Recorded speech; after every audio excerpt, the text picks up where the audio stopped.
So in last class we studied about the series circuits and we studied about the parallel circuit, series parallel circuits. So sometimes what happens that we have complicated circuits. उन circuits को reduce करना या simplify करना into a series circuit और a parallel circuit वो इतना easy नहीं होता है. So ऐसे circuits को solve करने के लिए हम apply करते हैं Kirchhoff's law. तो गुस्टो रॉबर्ट किरचॉफ था, उसने ये लॉज डिराइव किए थे और इन लॉज को बोला जाता है किरचॉफ्स लॉ. जो सबसे पहला इनमें लॉ आता है that is KCL. First law is Kirchhoff's first law और Kirchhoff's current law KCL. It is also called point law.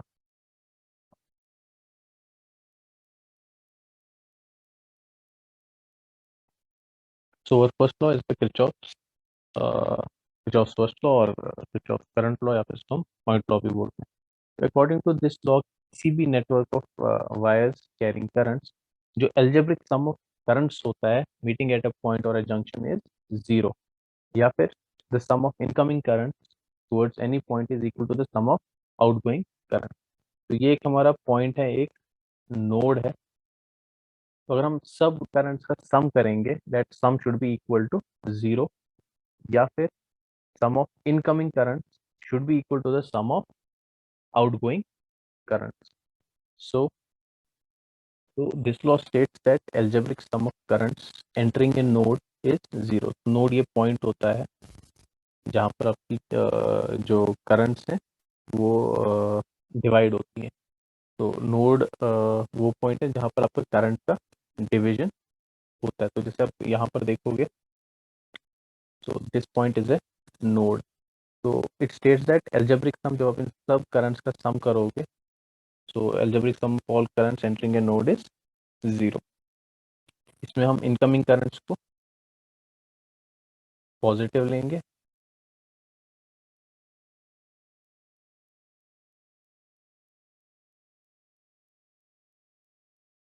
और आउटगोइंग करंट्स को negative.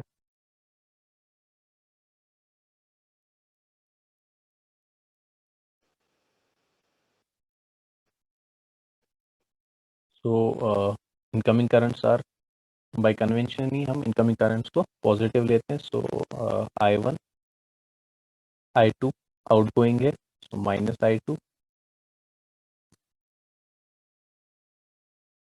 minus I3, so this is outgoing current, plus I4 incoming current, plus I5 incoming current, minus I6 outgoing current. So इन सब का जो sum है that should be equal to, this should be equal to zero. इसके अलावा जो हमारी sum of incoming currents that is equal to the sum of outgoing current. तो अगर हम इनकमिंग करंट्स को एक साइड रखेंगे, आउटगोइंग करंट्स को एक साइड रखेंगे, तो these are our incoming currents I1 plus I4 plus I5, they should be equal to I2 plus I3 plus I6.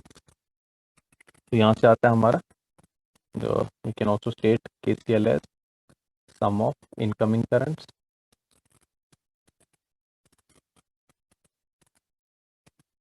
towards any point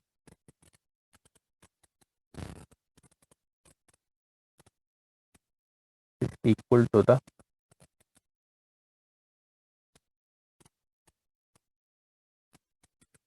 sum of outgoing currents.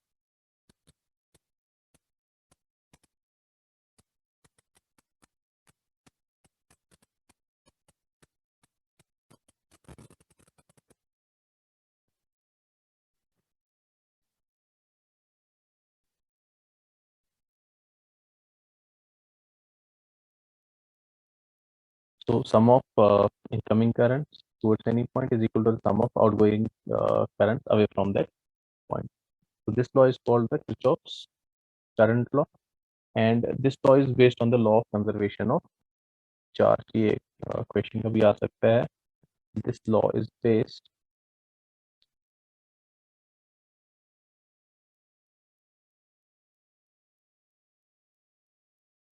on the law of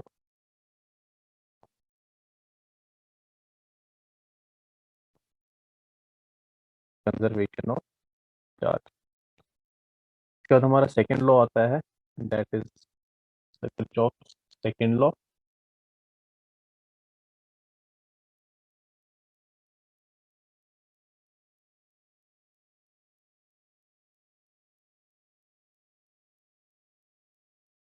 और Kirchhoff voltage law, also called KVL.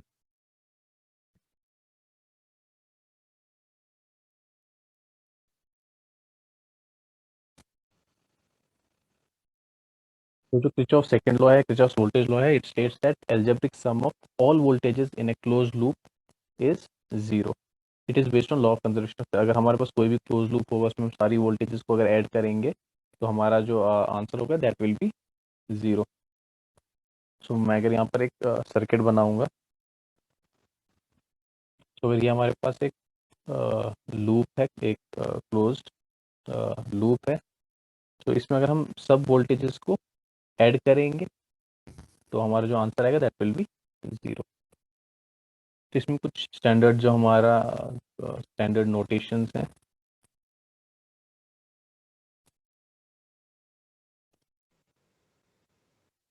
तो हमारी standard notation क्या होगी, किसी भी loop में जो rise in potential होगा, राइज इन पोटेंशियल इज जब आप नेगेटिव से पॉजिटिव की तरफ जा रहे हैं, so there is a rise in potential.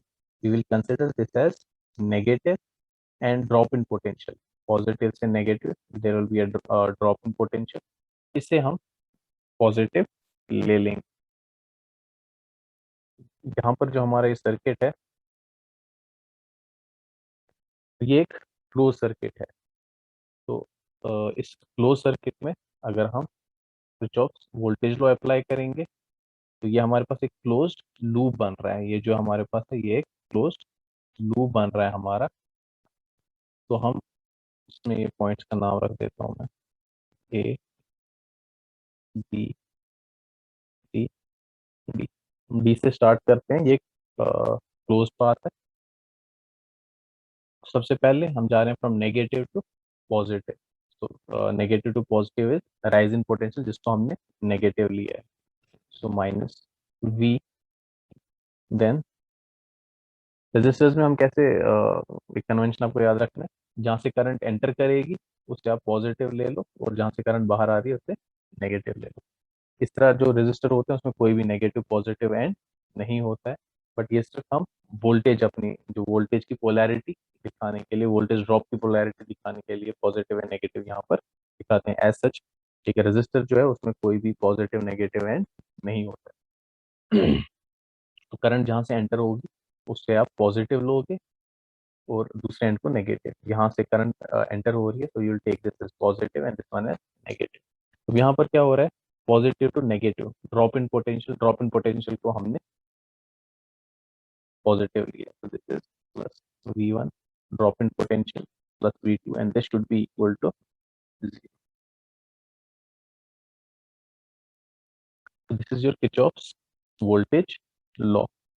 तो इसमें आपको बस ये ऐसे नोटेशन रखने का फायदा क्या होता है, ये थोड़ा हमारा टाइम बचा देती है. तो देखो आपको इसमें क्या देखना है, यहाँ पहले आपको क्या मिला, नेगेटिव माइनस, फिर यहाँ क्या मिला, positive plus V1, positive plus V2. इससे आपको थोड़ा टाइम बच जाता है. तो दिस इज ये आपके दो लॉज हैं, Kirchhoff's current law. Kirchhoff's current law बोलता है कि algebraic sum of currents entering a node is zero. Node एक ऐसा पॉइंट है जहाँ पर आपकी करंट डिवाइड होती है. एक से ज्यादा अगर आपके एलिमेंट जिस पॉइंट पे मिलते हैं, उस पॉइंट को हम जंक्शन या नोड कहते हैं. तो यहाँ पर sum of algebraic sum of current entering a node is zero. या फिर sum of incoming current is equal to the sum of outgoing current. And the second law is the Kirchhoff's voltage law. ये बोलता है कि algebraic sum of voltages in a close loop is zero. अगर हमारे पास ऐसा एक close loop है, तो अगर आप सब वोल्टेजेस को ऐड करोगे, so the result will be zero.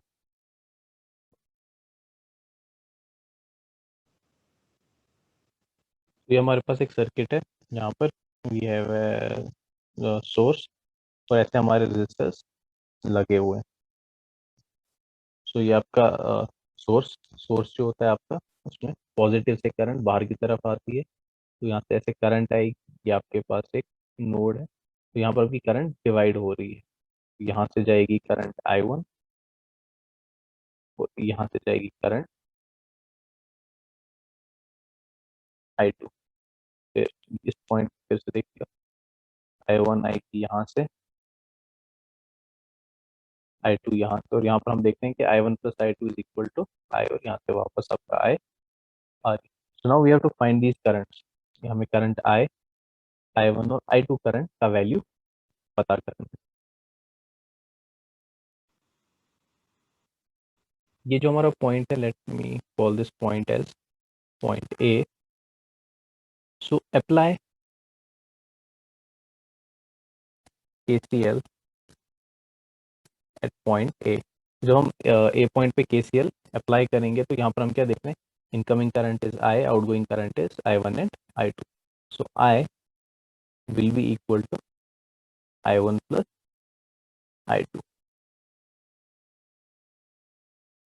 After that यहाँ पर हमारे पास ये दो लूप बन रहे हैं, तो इनका भी मैं नाम रख दूँ।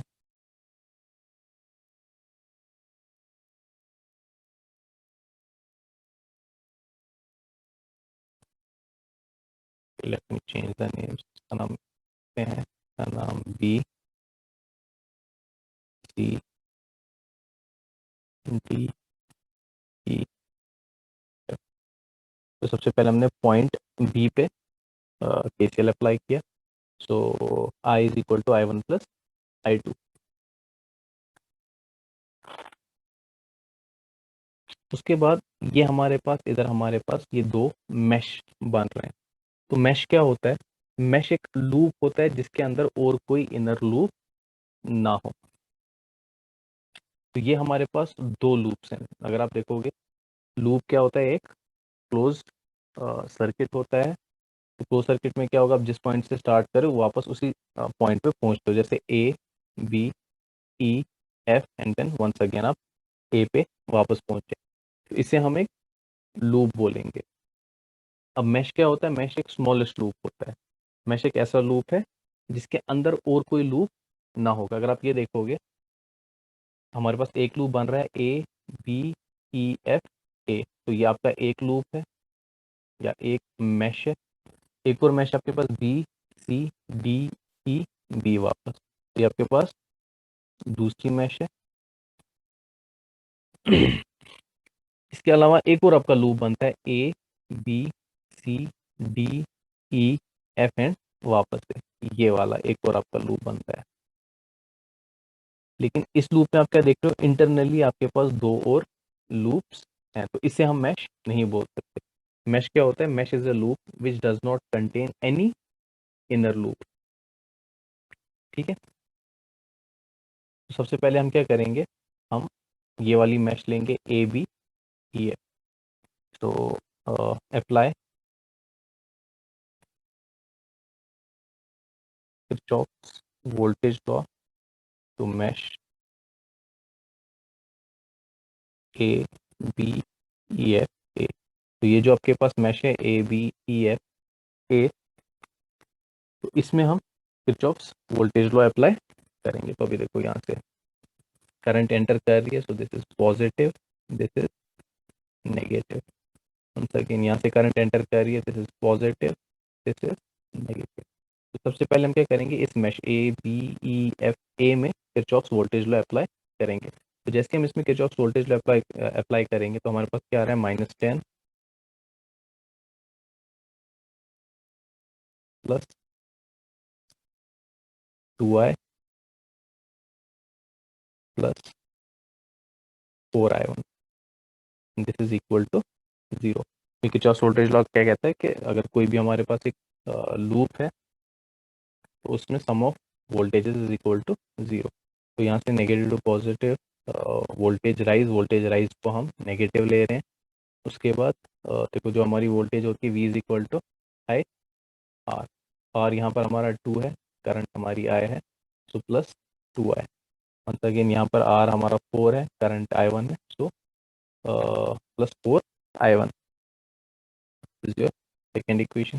इसी तरह once again apply KVL to this mesh B C D E P. So apply KVL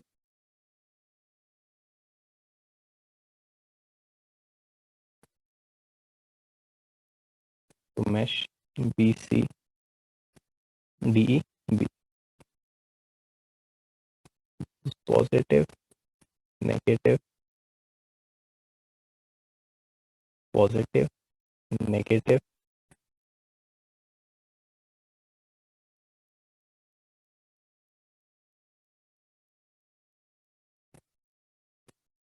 So we'll be getting 6i2 plus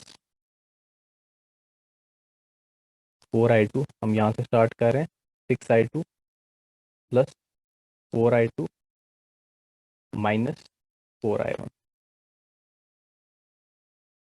and this is equal to 0. This is the third equation.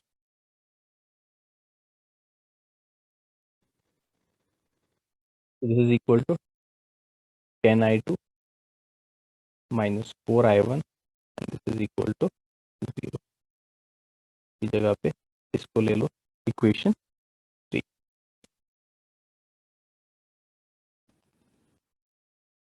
अब जो आपकी third equation है, इसमें अगर आप अपने variables देखोगे, आपका वेरिएबल है i1 and i2। Second equation में अगर आप देखोगे तो यहाँ पर जो हमारा वेरिएबल आ रहा है that is i and i1। तो अगर हमें इसको सॉल्व करना है, सो अगर यहाँ पर i1 i2 है तो यहाँ पर भी आपका i1 i2 होना चाहिए। तो हम क्या करेंगे, इक्वेशन 1 को सब्स्टिट्यूट करेंगे in equation 2। So substitute equation 1 in equation 2। so this will become minus 10 plus 2i। i जो है हमारा that is equal to i1 plus i2, सो वो हम यहाँ पर पुट कर देंगे twice i1 plus i2 plus 4 times i1, and this is equal to 0. So this will be equal to minus 10 plus twice i1 plus twice i2 plus 4 times i1, and this is equal to 0. So 4 2s are 6 i1 plus twice i2, this is equal to 10. Let this be equation 4. अब बस हमें इन दो equations को solve करना है और i1 और i2 के वैल्यूज निकाल लेने हैं। So we have these two equations.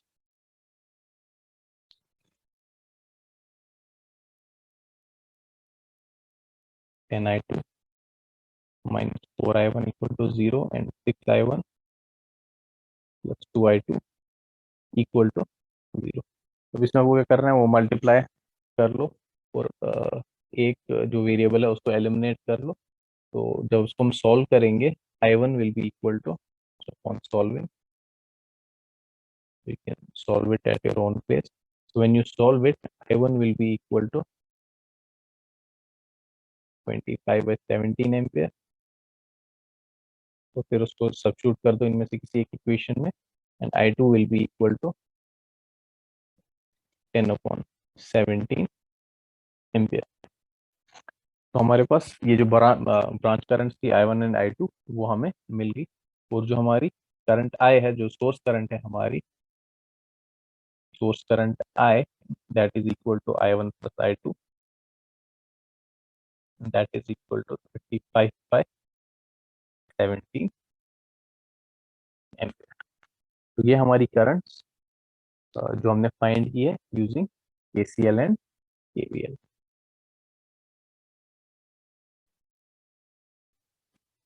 तो ये सेकेंड क्वेश्चन है, इसमें भी हमें हर ब्रांच की करंट निकालनी है। We have to find out this current I1, we have to find this current, we have to find this current। तो अक्सर स्टूडेंट्स को क्या प्रॉब्लम होती है, ये आइडेंटिफाई करना कि करंट की डायरेक्शन क्या रखें। तो जैसे आप ऐसे भी आप करंट की डायरेक्शन दे सकते हो, यहाँ से करंट आपकी I1 और यहाँ से अब ये जो करंट है it is getting divided into I2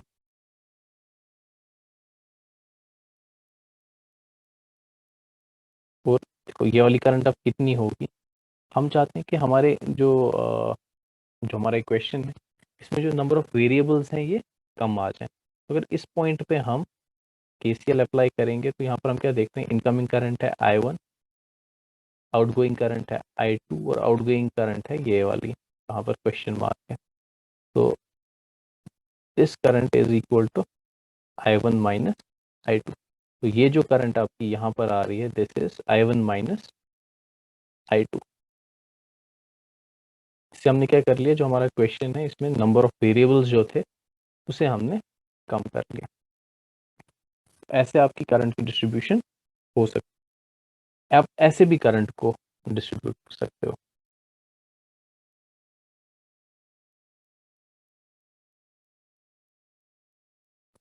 यहाँ पर आपका एक सोर्स है, यहाँ पर आपका एक और सोर्स है। तो यहाँ से करंट आपकी आ रही है I1, यहाँ से आपकी करंट आ रही है I2। तो यहाँ पॉजिटिव से निकली करंट I2।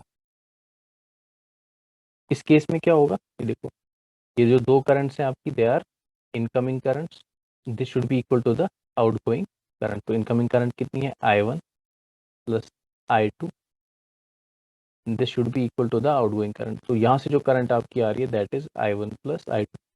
आप ऐसे भी करंट डिस्ट्रीब्यूशन कर सकते हो। तो जो हमने पहले करंट डिस्ट्रीब्यूशन की थी वैसे भी कर सकते हो, ऐसे भी कर सकते हो। हमारा जो आंसर है वो सेम ही आएगा।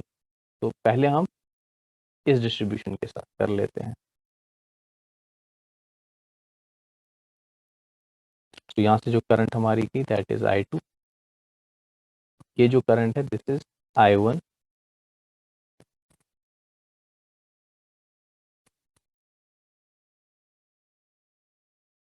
माइनस 2।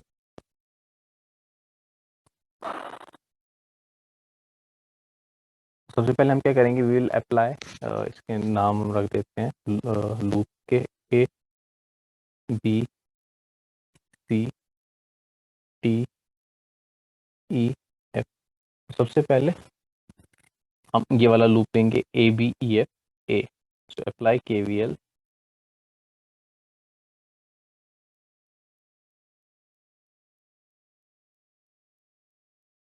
तो लूप ले लो या मैश ABEF A। देखिए यहाँ पर वोल्टेज राइज, तो मैंने आपसे कहा था बस पहला वाला ये साइन देखो और वही साइन दे दो। जैसे हम यहाँ से जब जा रहे हैं तो पहले आपको क्या मिल रहा है, माइनस, तो -10। सो दिस विल बी -10। यहाँ पहुंचे तो plus, plus 4I1 plus 6I1 minus I2। देखो यहाँ से करंट आई तो जिस एंड पे एंटर होती है उसको पॉजिटिव लो, दूसरे को नेगेटिव लो। यहाँ से इसको पॉजिटिव लो, यहाँ से इसको नेगेटिव लो। तो this will be equal to 6I1 plus 4I1, this will be 10I1 minus 6I2, and this will be equal to 10. Take this as equation 1. Now apply KVL to mesh. Apply KVL to mesh BC DE B। So जब हम इस वाली mesh में अब KVL apply कर रहे हैं इस वाली mesh में, so हमारे पास क्या जाएगा, we'll get 5I2 positive 5I2 plus 14 negative है minus 6 times I1 minus I2, and this is equal to 0. So 5I2 plus 14 minus 6I1 minus 6I2, this is equal to 0. So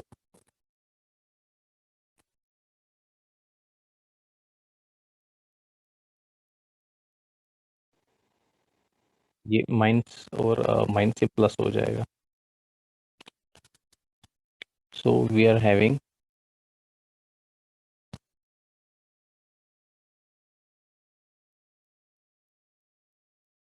11i2 minus 6i1 equal to -14. अगर हम minus को इसमें से तो -1 से multiply कर देंगे, so will be having 6i1 minus 11i2 equal to 14.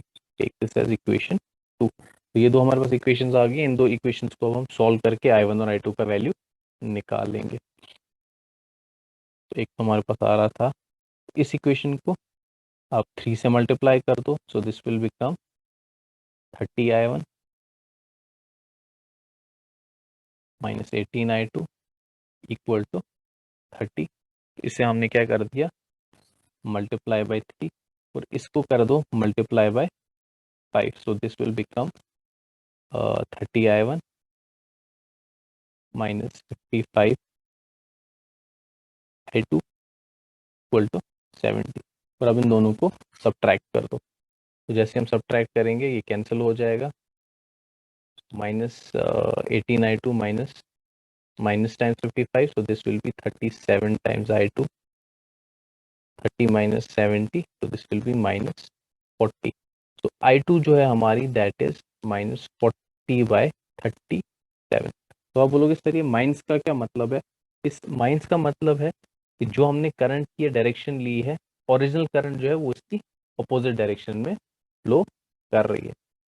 तो हमने क्या देखा, हमने यहाँ पर दिखाया that current flows from B to C. So i2 का वैल्यू हमें आया -40/37. माइनस का मतलब क्या है, असल में जो करंट है आपकी that is going from C to B, यानी i2 की जो ओरिजिनल डायरेक्शन है that is like this. i2 is 40/37, यानी ये जो करंट है ये सी टू बी की तरफ ऐसे फ्लो हो रही है, नॉट फ्रॉम बी टू सी. तो मैंने इसलिए आपको बोल दिया कोई भी करंट की डायरेक्शन ले लो, उससे कोई फर्क नहीं पड़ता है. अगर आपने करंट की डायरेक्शन गलत ले ली है तो आपको आंसर बस माइनस में आ जाएगा. और माइनस का मतलब क्या है, जैसे हमने यहाँ पर लिया current goes from B to C, हमें माइनस में आ गया. एक्चुअली जो करंट है उसकी डायरेक्शन है फ्रॉम सी टू बी. तो यहाँ से हमें आई टू का वैल्यू आ गया. इस वैल्यू को किसी एक इक्वेशन में पुट कर दो, तो I1 will be equal to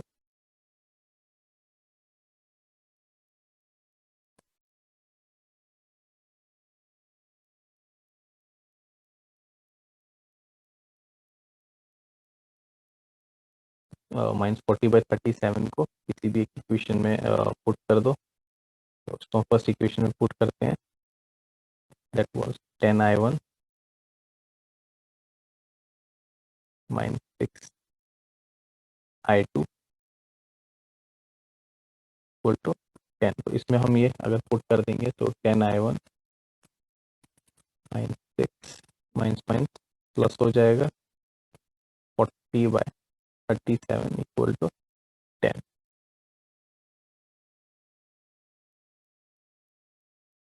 10i1 10 minus 40 80 120 240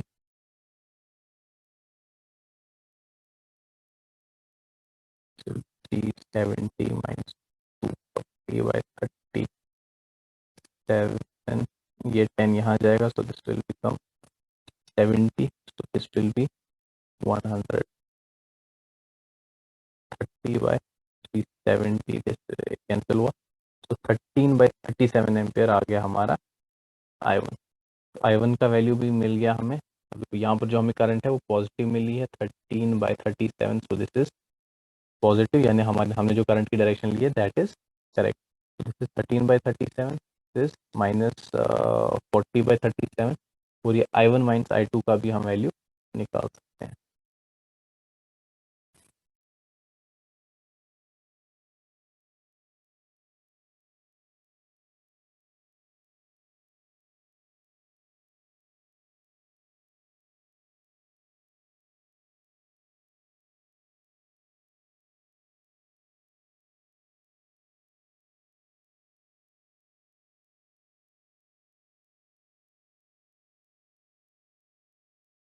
तो जो इस ब्रांच में करंट है that is I1 minus I2 and I2 is minus 40 by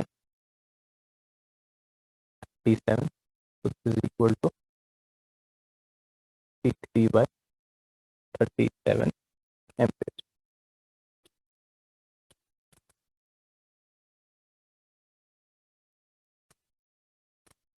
हमने तीनों ब्रांचेस की करंट निकाल ली। So this is 13 by 37, this is minus 40 by 37 and this is 53 by 37 ampere. तो ऐसे आप क्वेश्चन को सॉल्व कर सकते हो।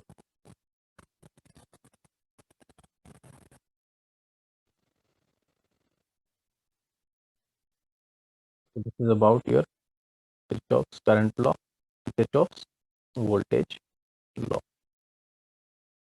आप किसी भी ब्रांच की में कौन करंट के वैल्यूज या वोल्टेज ड्रॉप्स निकाल सकते हो। अब ये आपने निकाल दिया तो आपको ये भी क्वेश्चन आ सकता है कि जो 4 ओम रेजिस्टर है इसके अक्रॉस ड्रॉप क्या है। तो हमने क्या कर लिया, यही सब प्रोसीजर हमने देख लिया। करंट कितनी है, यहाँ से हमें आर का भी वैल्यू पता है, तो इस रेजिस्टर के अक्रॉस जो वोल्टेज ड्रॉप होगा दैट विल बी, तो V is equal to I R. I यहाँ पर है हमारा 13 by 37 एंड आर का वैल्यू है 4, तो दिस इज 52 by 37 वोल्ट। तो ये जो वोल्टेज ड्रॉप है दिस इज 52 by 37 वोल्ट। इसी तरह इसके अक्रॉस का वोल्टेज ड्रॉप पूछ सकता है, इस रेजिस्टर के अक्रॉस का वोल्टेज ड्रॉप पूछ सकता है, तो we can calculate those values. तो will stop here, next class में हम आगे देखेंगे source conversion, sorry star to delta and delta to star conversion.